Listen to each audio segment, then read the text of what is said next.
ছিল। কিন্তু আজকে আমাদের এই সমন্বয় সভায় আমাদের জেলা কমিটি, উপজেলা কমিটিগুলোর দিকে আমরা একটু তাকিয়ে দেখি, আমাদের অঙ্গ সংগঠনগুলোর দিকে তাকিয়ে দেখি, অনেক মানুষই আছেন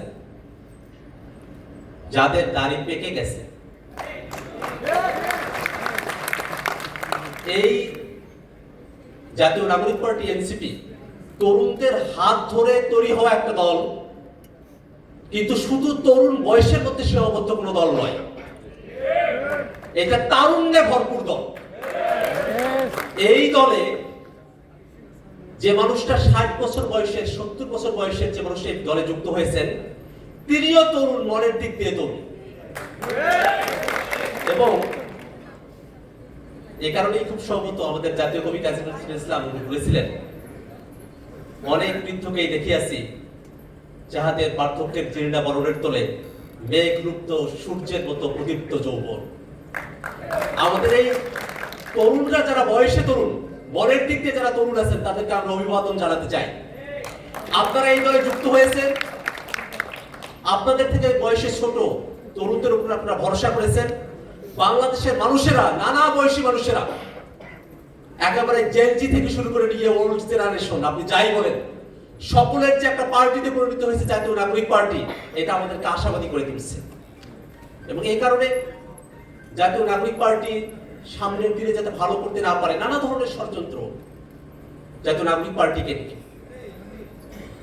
আমাদের কোথাও কোনো একটা ইউনিয়ন পর্যায়ে যদি কেউ একজন পদত্যাগ করেন, কয়েকটি পত্রিকা তারা এমন ভাবে নিউজ করে যেন আমাদের কেন্দ্রীয় কমিটির সবাই পদত্যাগ করে চলে গেছে। বিষয়টা তো এমন না, এটা ফ্রেমিং। কারণ জাতীয় নাগরিক পার্টি বাংলাদেশে পুরনো যতগুলো এস্টাবলিশমেন্ট আছে, কোন এস্টাবলিশমেন্টের সাথে কোনো যোগসাজশ ছাড়াই বাংলাদেশে একটা পার্টি তৈরি করছে। জাতীয় নাগরিক পার্টিকে কিংস পার্টি বলার চেষ্টা করে অনেকে, কিন্তু বাস্তবতা হলো বাংলাদেশে হাসিনার পতনের পরে, অভ্যুত্থানের পরে বাংলাদেশের রাজনৈতিক পরিবেশ এতটা গণতান্ত্রিক হয়েছে, এই গণতান্ত্রিক পরিবেশে ফ্যাসিবাদ বিরোধী সকল রাজনৈতিক শক্তি সকলে কিন্তু আগে যতটা কার্যক্রম পরিচালনা করতেন তার থেকে কয়েক গুণ বেশি কার্যক্রম এখন পরিচালনা করছে। সেটা বিএনপির দিকে তাকান, জামাতে পান, সকল দলই আসলে কিংস পার্টি। আমরা কিন্তু সে তর্কের মধ্যে যেতে চাই না, আমরা নিজেদেরকে মেলে ধরতে চেয়েছি এবং সেটা আমাদের পক্ষে সম্ভবপর হয়েছে।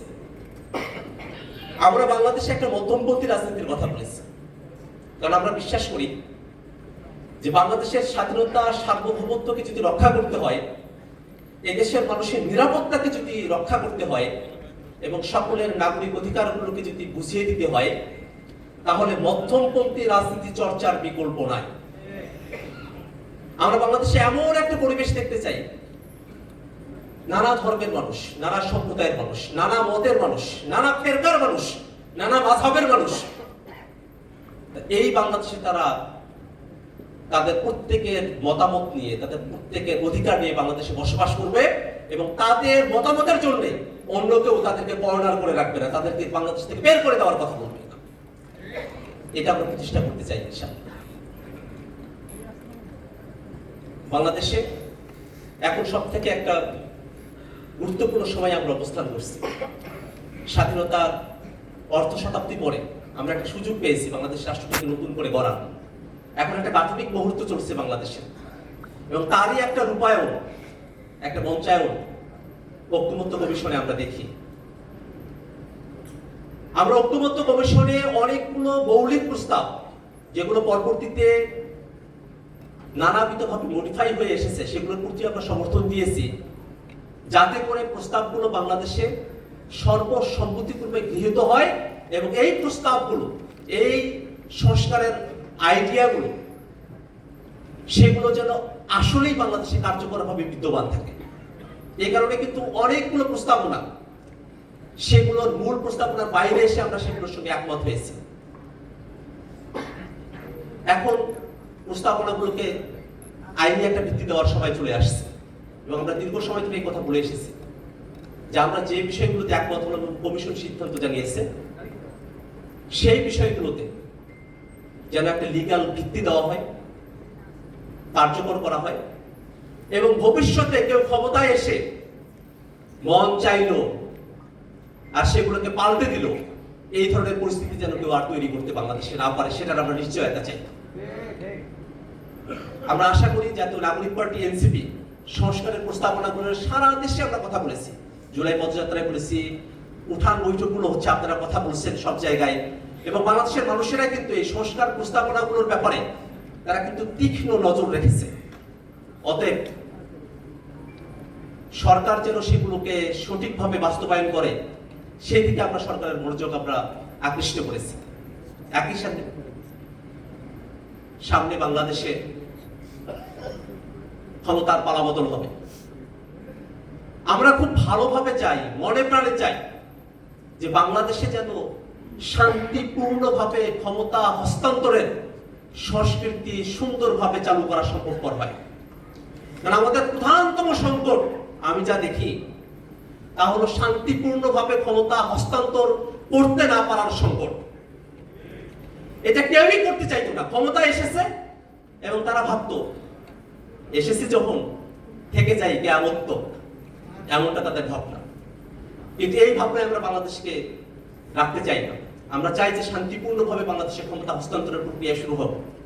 কিন্তু এর অর্থ এটা কোনোভাবেই না যে শান্তিপূর্ণভাবে ক্ষমতা হস্তান্তরের প্রক্রিয়া এনসিপি চায় এই কারণে একতরফা ভাবে কেউ নির্বাচন করে ফেলবে, সেটাও আমরা বাংলাদেশে হইতে দেব না।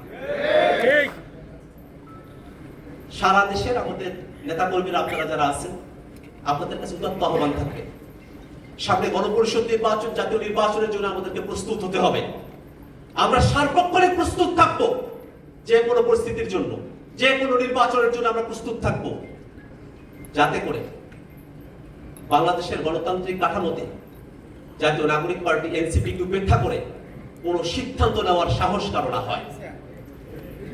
আপনাদের সকলের কাছে প্রত্যাশা থাকবে আপনারা সকলে এখানে যে মানুষের দম দিতে হবে, এমন দম যার শক্তিতে আমরা আগামী কয়েকটা বছর শুধু টিকে থাকবো এবং তারপরের বাংলাদেশ ইনশাআল্লাহ এনসিপির বাংলাদেশ। আপনাদের সকলকে আবারও ধন্যবাদ এবং কৃতজ্ঞতা জানিয়ে আমি আমার বক্তব্য এখানে শেষ করছি। ইনকিলাব জিন্দাবাদ।